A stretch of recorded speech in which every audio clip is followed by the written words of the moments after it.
សូមជម្រាបសួរប្រិយមិត្តទាំងអស់គ្នានៅពេលនេះគឺម៉ោងជិត11ថ្ងៃម៉ោងនៅក្នុងប្រទេសកម្ពុជា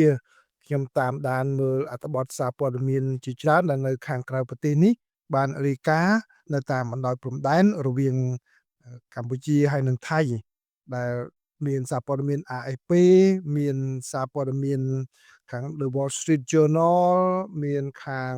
Independent ទីភ្នាក់ងារសារព័ត៌មាន Reuters ហើយមានខាងDW ក៏បានរាយការណ៍ហើយនឹងបាទ USA Today គឺមានសារព័ត៌មានច្រើនរាយការណ៍អំពីហេតុការណ៍ផ្ទុះអាវុធនៅតាមបណ្ដោយព្រំដែនរវាងកម្ពុជាហើយនិងថៃនេះដូច្នេះតើសារព័ត៌មាននៅខាងក្រៅប្រទេសនេះមានសេចក្តីរាយការណ៍យ៉ាងម៉េចខ្ញុំសូមដកស្រង់សារព័ត៌មានមួយដែលរាយការណ៍នោះគឺ DW គាត់សរសេរដោយសង្យោគអត្ថបទ2-3គឺ AFP ផងហើយនិង Reuters បញ្ចូលគ្នាផងប៉ុន្តែភាគច្រើនអត្ថបទដែលសារព័ត៌មានដែលខ្ញុំបានបង្ហាញមុននេះបន្តិចគឺជាអត្ថបទដែលយកពីទីភ្នាក់ងារសារព័ត៌មាន Reuters ទាំងអស់ដូច្នេះតើសេចក្តីរាយការណ៍នឹងយ៉ាងម៉េចខ្ញុំសូមដកស្រង់ខ្លីៗជូនប្រិយមិត្តទាំងអស់គ្នា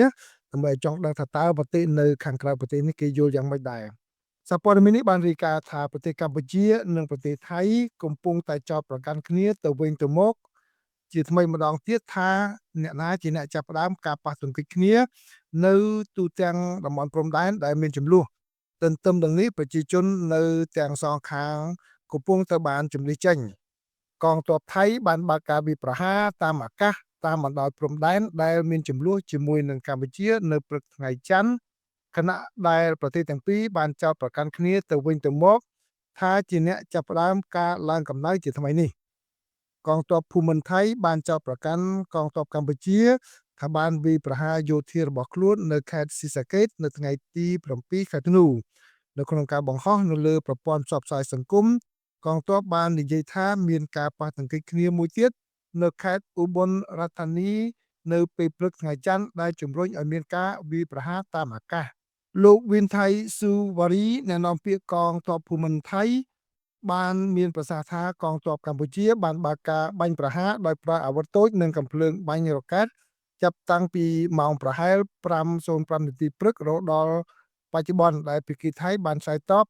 ស្របតាមច្បាប់ប្រយុទ្ធដោយប្រើអាវុធតូចនិងកាំភ្លើងបាញ់រ៉ុកែតនៅពេលក្រោយមកនៅពេលព្រឹកនោះកងទ័ពថៃបាននិយាយថាខ្លួនបានទទួលរបាយការណ៍ថាកងទ័ពរបស់ខ្លួនត្រូវបានវាយប្រហារដោយអាវុធគាំទ្រដែលបានសម្លាប់យោធាម្នាក់និងរបួស4នាក់ផ្សេងទៀត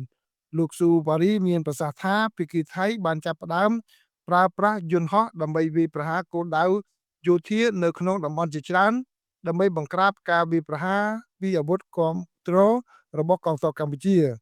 សេចក្តីថ្លែងការណ៍នោះបានសរសេរថាកងទ័ពក៏បានដាក់ពង្រាយ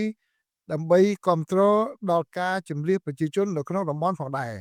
ទន្ទឹមនឹងនេះអ្នកនាំពាក្យក្រសួងការពារជាតិកម្ពុជាលោកស្រីម៉ាលីសុជាតាបាននិយាយថាកងកម្លាំងថៃទេបានបើកការវាយប្រហារលើកងទ័ពកម្ពុជានៅក្នុងខេត្តជាប់ព្រំដែនគឺខេត្តព្រះវិហារនិងខេត្តឧត្តរមានជ័យនៅព្រឹកព្រលឹមថ្ងៃច័ន្ទដោយបន្ថែមថាកម្ពុជាមិនបានវាយតបតវិញនោះទេបាទប្រិមិត្តនេះគឺជាសេចក្តីរាយការណ៍របស់សារព័ត៌មាននៅខាងក្រៅប្រទេសដែលខ្ញុំដកស្រង់មកជូនប្រិមិត្តដើម្បីជាព័ត៌មានថាតើនៅខាងក្រៅប្រទេសមានការយល់យ៉ាងណារាយការណ៍យ៉ាងណាអំពីស្ថានភាពនៅតាមបណ្ដោយព្រំដែនរវាងកម្ពុជាហើយនិងថៃដែលនៅពេលនេះគឺមានសេចក្តីរាយការណ៍ថាថៃបានប្រើរហូតដល់យន្តហោះចម្បាំងផងនោះបើសិនជាមានព័ត៌មានអ្វីថ្មីពីខាងក្រៅប្រទេសនេះខ្ញុំនឹងរាយការណ៍ជូនប្រិយមិត្តទាំងអស់គ្នាបាទនៅពេលនេះសូមអរគុណសូមជម្រាបលា